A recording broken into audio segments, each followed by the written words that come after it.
Hey, it's your lesbian grandma here. I want to talk about a terrible video I saw yesterday. It was uploaded 6 days ago. I saw it yesterday and I couldn't sleep last night. So I spent 2 hours typing up the stuff I don't like about this terrible video. And yeah, let's just talk about it. It's going to be a casual kind of sit down. This is a video uploaded by Better Ideas. It's a YouTube channel made by this guy, Joey Schweitzer. He's this kind of self-improvement guy. He does these very minimalism, self-betterment kind of videos where he talks about anything from eating habits to mental health, how to stop procrastinating, how to stop going on your phone. The video I want to talk about today, and what got me on this whole tirade against this guy who just I'd never heard of before, is the video called The Fastest Way to Ruin Your Life. It's a 6-minute little kind of inspirational video in the nicest way. So the whole thing is modeled after this CGP Grey video, 7 Ways to Maximize Misery, which is an excellent video, and I highly recommend it. So it starts with this quote: "The only person you are destined to become is the person you decide to be." Here's another quick tutorial on how to ruin the rest of your life. Step 1. Close your body language. Go throughout life with a closed body language. Slouch your shoulders, keep your head down, don't make eye contact. Don't give anybody the impression that you're someone they can talk to. Right? Like, it's the whole idea is like, do the opposite of this if you want to have a good life. And it's a way of kind of calling out behavior in people, I guess. There is some truth there. Let's just keep watching. Or someone they can trust. Appearing socially unreceptive will reduce the amount of friends you make and keep spontaneous human interaction to a minimum, which is great. Now hopefully everyone can just get out of your way and leave you alone. Step 2. Check your phone. When in doubt. Yeah, so it's very pretty, very well shot. At first I was into it. I won't lie. I was like, damn, I do check my phone a lot. And I do put my headphones in. Really makes you think. Check your phone, even if you don't know why. Always look occupied so you don't have to interact with anybody you're not comfortable interacting with. It could be awkward or unpredictable. So that's the thing. It's relatable. It's tapping into this very deep-seated like insecurity that I have, where I'm like, I need to be on my phone all the time. Don't risk it. Tickle your brain stem whenever you don't know what to do. Make this your default. Do it so often that you genuinely forget how people are supposed to interact, further solidifying this automatic behavior. Step 3. Be late. Right? Like phone bad kind of critique, kind of analysis, which is true, I guess. Let's keep going. Never be early to anything. Always tend to show up right on time or a few minutes late. Don't give anybody the impression that you're prepared, diligent, or have decent time management skills.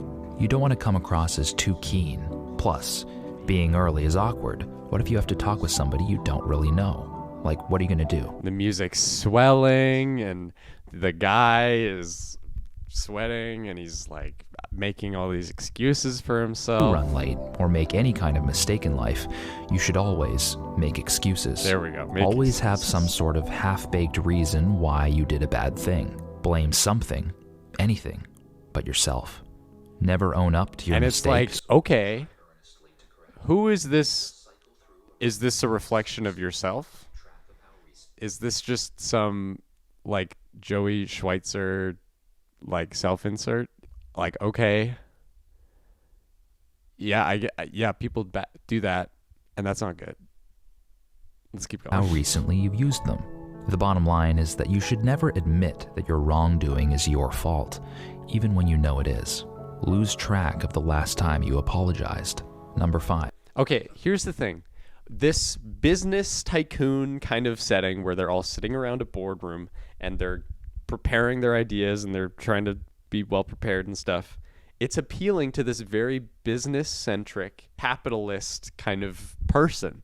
This guy who goes into work and he's late because he wants to reduce the amount of social interaction that he has with his coworkers. Okay, so this is ruining his life, I guess. Fine.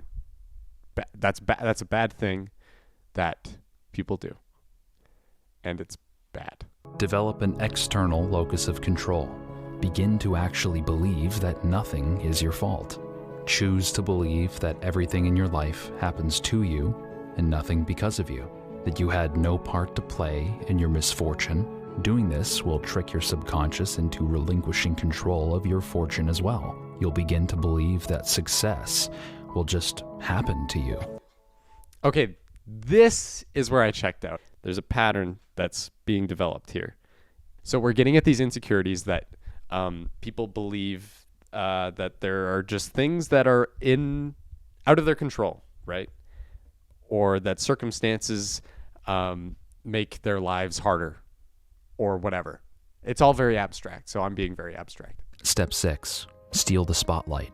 Always find a way to steer the conversation back to yourself. Whatever story you just heard isn't as crazy as that thing that happened to you that one time. Never ask anybody how they're doing. And if you do, out of courtesy, take the mic back as soon as possible. After all, how are you supposed to get any validation without talking about yourself? Okay, I'm taking the mic back. Okay, so very well shot scene. The spotlight on him, beautiful. I really like that connection. We're back into the stuff that I'm like, okay, there's something there. We can talk about this. People who are selfishly like leading the conversation about themselves. Maybe it's unintentional, maybe it's intentional. That's inherently a good thing to talk about. Why this happens, why people get like this, it's left to the imagination. It's this idea that the worst guy you've ever met is just a terrible person. He's always late. He's always checking his damn phone. Always listening to the Smiths on his headphones. And that's bad. And you need as much validation as you can get. Acting this way around other people will make you so exhausting to be around that you'll find yourself slowly losing friends instead of gaining them. Step 7. Detract. On the off chance that you're not talking about yourself, make sure to talk about others in a negative light, especially if you can find someone else who shares your toxicity. Right. Being toxic people, you're surrounding yourself with toxic people. You are in a toxic environment. You are perpetuating toxic behavior onto other people. It's not great. It's not good. I'm with you. I'm with you, Joey. Let's go there. Why does it happen? Cackle and sneer at people you don't like.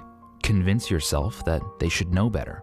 Become so proficient at noticing the flaws in others that it becomes an automatic reflex. Let any celebration or words of affirmation sour in your wake. Serve every compliment on your backhand. Step 8. Shapeshift. Say, okay, we've made up a guy. The guy is bad. What does that have to say about anything, about anybody? Maybe some of it's relatable to you, maybe some of it isn't. say one thing, do another. Act one way in front of others and another way behind closed doors. Live your life as if you're several different people. Be unpredictable, even to yourself. A chameleon. Whatever you need to be at any given moment. Be so unfamiliar with your own moral standards that you lose any sense of identity. Okay, now we're getting somewhere. Why does this mindset come across as so shady and so evil and so awful?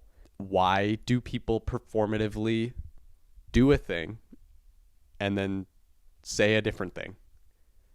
Why does that happen?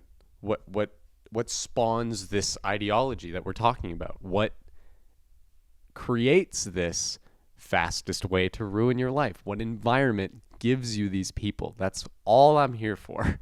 That's all I'm asking. Step 9. Wish. Never surrender yourself to the effort of planning or the humility of prayer. Simply wish for things to be different. Fantasize daily about your perfect world and your perfect life. Reject the cards you've been dealt. Reject the cards you've been dealt? I take issue with that line, and I don't necessarily know why. Maybe it's a knee-jerk reaction, but this idea of, like, I don't buy this idea of, like, pulling yourself up by your bootstraps and playing the cards that you're dealt. like as if everyone's success is owed to how many pseudo intellectual motivational videos they make, or we'll get to it, but how much fucking money you make off of those videos. This idea that you have to take charge of your own destiny, that you can't let things happen to you. You have to just always be on that grind set, always be doing something, always be improving something about yourself. We're getting into the ideology of Joey Schweitzer. Refuse to play an active role in the shaping of your destiny. Just wait for the knight in shining armor to come prancing down the hill. Step 10. Shrink. This guy has a thing about knights. He uses them exhaustively. Regularly participate in activities that steal your life. Don't engage in behaviors that make you feel strong. Always take the path of least resistance. And okay, so we're villainizing alcoholism now. Like, okay, yes, that's bad. It can ruin your life. Path of least resistance. I'm not a big fan of this language here. Step 11. Despair. Damn. Believe that you are unworthy of redemption, that somehow your flaws are unforgivable. Actively reject your own forgiveness. Subscribe to the idea that no matter what you do, you're destined for condemnation. Believe that you are fundamentally bad. And since human beings tend to act according to what they believe they are, this will make it much easier to continue doing bad things. It's just who you are. No, Live your not. life as if you've been dead for 20 years, and it's already too late to change anything. It's so dark. You had your shot. It's over. And with that piano note, we're left with so much despair. We're left with so much doubt, with so much pain. How is he going to bring this back? How is he going to make me feel better about myself? Isn't the point of the inspiration porn to feel good about yourself, for bettering yourself? Well, let's see. Let's see what we do. Thank you to AG1 for sponsoring this Oh! video. You all probably know by now that AG1. AG1 is my favorite supplement, and that's because Thank there's you, almost no Athletic competing with Greens. its nutritional profile. Oh! It's packed with 75 vitamins, minerals, and whole food sourced ingredients in Whole every single foods? scoop. There's an AG1 entire is by food far in the there, simplest and way the that I've music is found to help swelling keep my like body and mind a feeling beacon of light. energized and optimized And throughout. the product is in green, in this black and white, the Wizard of Oz kind of way. We've come through the other side, and we're in this better place now where you can buy fucking supplements with his code, I guess. This is disgusting. This is so gross and so manipulative. The fact that people can get on here and exploit the insecurities of vulnerable people and then put a fucking ad in their face. You go from despair, and then it falls up all the way back down to earth, and you're just in fucking AG1 mode, where he's just going to advertise to you for a while like that's the thing that's going to put you out of this rut. It's terrible. Like, this is easily the worst part of the video. The AG1 being the only thing that's in color. It's a gross manipulation of his entire audience, who he's made feel like shit. And the solution that he's come up with is to, I don't know, just fucking buy the vitamins. Are you kidding me? I think it's just gross, and I don't like it. And I don't know, like, that is this attitude of, I need to be vulnerable. I need to exploit the vulnerabilities in people. I think that is extremely predatory, and I think that has no place on YouTube. Maybe I'm just kind of catching up on the discourse around, like, influencer marketing, but this makes me sick. Like, I can't even, like, wrap my head around the kind of person who would make something like this, who would exploit someone so perfectly for their money. It's embarrassing. We have to share a platform with this guy. I don't like it. It's ShamWow levels of manipulation. Like the black and white footage intercut with the shiny, like sparkly ShamWow at the end. I don't like it. And the worst part is this dude is going to make a shit ton of money off of these people. Off of these people who doubt themselves, off of these people who think that they're no good. And it's just capitalism. So capitalism manifests itself in so many aspects of our life that it becomes trite to talk about for some reason, because I guess we're all tired of it. Believe me, we are. The reason that these videos make so much fucking money is because of this philosophy. It's, I need to exploit anyone I can. And this company is probably following the same fucking pillars. You need to make a lot of money, and to do that, you have to exploit somebody down the line. Why the fuck else do you think that for Joey, the solution to everything is to pull yourself up by your bootstraps and accept the cards you're dealt? It's because that's what he's done. Throwing out these videos, like all of it is going to apply to every single one of his like viewers. Like it's in their hands now to be like him. Like this guy, he's been on this channel, at least he's been making the same kinds of arguments for 6 years. There's this other video, it's from like 3 years ago, where he talks about how self-improvement content is ruining people's lives. People read a ton of books, and he has this anecdote about how he felt like an alien reading How to Win Friends and Influence People, studying like human behavior. He felt like an alien just trapped in his house reading all these books. Not like us though, not like the people who watch these videos all day. We're different. Yeah, he dresses up these bog standard information, this bog standard advice in this minimalist aesthetic that makes it feel so much more profound and professional and sexy and sleek to the kind of dudes who watch this kind of stuff all the time. In this video, the self-improvement one, he has this quote about Bill Gates was obsessed with coding. Elon Musk, what's he not into? Like, these are the people that are aspirational to him and to his audience. This is the model. They want to be Bill Gates. They want to be Elon Musk. Those are the successful people that they look up to as these fucking tycoons, these capitalist pig dogs. You're just exploiting this kind of person who's obsessed with this neoliberal culture where you need to improve yourself all the time, and you have to always be productive, and you have to always be active and always be bettering yourself in order to serve the machine, not for your own self-benefit. You have to take a mental health day so then you can come back to work and then do even better at your job. And they're filled with these like half-baked metaphors, like you're a knight who's sharpening his sword. Things about how your kingdom needs your help and you might have to save the princess who's been taken by a dragon. It's not like necessarily a huge problem with these videos, but I fucking hate it. At the end of it, where he has an ad placement for Audible. So we're kind of getting at the pattern of this guy's videos where you start out exploiting this insecurity of people. Maybe I do watch too many self-improvement videos. Maybe I do read too many of these books. Maybe I should stop. Maybe I should use code Better Ideas to get a free audiobook. It's not funky fresh.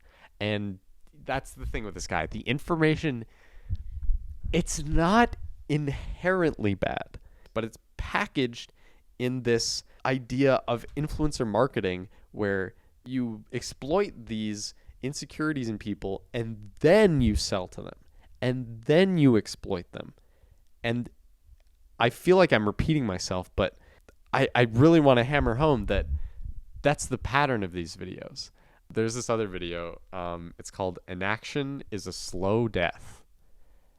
And it's especially not a good look because he's in a diner and a pretty girl sits across from him. And instead of going to flirt with the girl, he goes home. And then his narrator friend, tells him that he has to seize the day. And so he turns around and he goes to the diner and he gets the girl. So, like, women are objects. Okay, let's just breeze past that one. And they're attainable if you just have the courage to take them. You have to seize the day to achieve woman. It's not a great look. And I think you can do the same thing with the fastest way to ruin your life video. You can track, like, most of them. It's exploit a insecurity that people have and then market to them. This video I found last night, how optimizing my sleep is making me limitless. You've heard your whole life. And he's like, everyone always tells you that you need 8 hours of sleep. And then at the very beginning, there's an ad for a smart mattress. These advanced smart beds. They just have Sleep Number. They just happen to give me this free bed. Let's find another one. Let's find another one. Because they're not okay. Let's see. How I Made My Life a Video Game. Let's check this one out. Okay. So Skillshare. Immediately. First 1,000 people to use this link. And then at the very end. And if you want to take on the quest of learning a new skill. Skillshare allows you to get XP and kill demons. And people pick up on that. Person is good for procreation or whatever. This person is good for procreation? What are you doing? What are you doing, Joey? Wipe that smirk off your face. What? What the fuck are you talking about? Right? There's almost this like subconscious game going on. Is he a pickup artist? There's in a blink of an eye. We don't even notice. So ask yourself, do you exude power? Or are you kind of flailing around? Do you exude power? Do you have a power stance? Do you walk with power and with stride? Okay. There are things that you can do in your life, objectively, that will maximize your lifespan and your health span. All right. Okay. You can expand your lifespan if you read this audiobook. Okay. I don't know anything about that book, but I don't know about that claim. So you can stop. Okay, here's in my head. It's like, okay, you can stop like smoking cigarettes. You can I don't know, like be around people more. You can eat healthier. You can like think positively, and positive things will happen to you. That's kind of what I'm expecting, but maybe we'll look into that another time. How to quickly make progress in life. Hey, what's up, person? What's up, person? I like that. That's a great intro. Scroll down. Audible. I didn't prepare these ahead of time. I didn't want to watch every video in its entirety, but we're trying to establish this pattern of exploiting someone's insecurities, and then you buy an audiobook and then you'll be fine. With the fastest way to ruin your entire life, that's really egregious. I think that the other videos are boring, but I think that their ad placements are generally better. Aside from maybe claiming that your lifespan will grow. I don't know what that book's about, but I don't have a great feeling about it. Like, you just watch the CGP Grey video and instantly it's like, oh, this makes sense. Oh, that's where all of these botched ideas actually came from. Oh, let's check out 8 movies that will quickly improve your life. Okay, Catch Me If You Can. I fucking love that movie. Groundhog Day, classic. Limitless. Okay, you're a weirdo. Fight Club. And Elf. Okay, so he's got like A-tier comedies and fucking Fight Club. Fight Club improved my life. This guy is so film bro-y. I never even thought that that's what this guy would be like. Dude, you should check out Fight Club. Coolest shit I ever saw.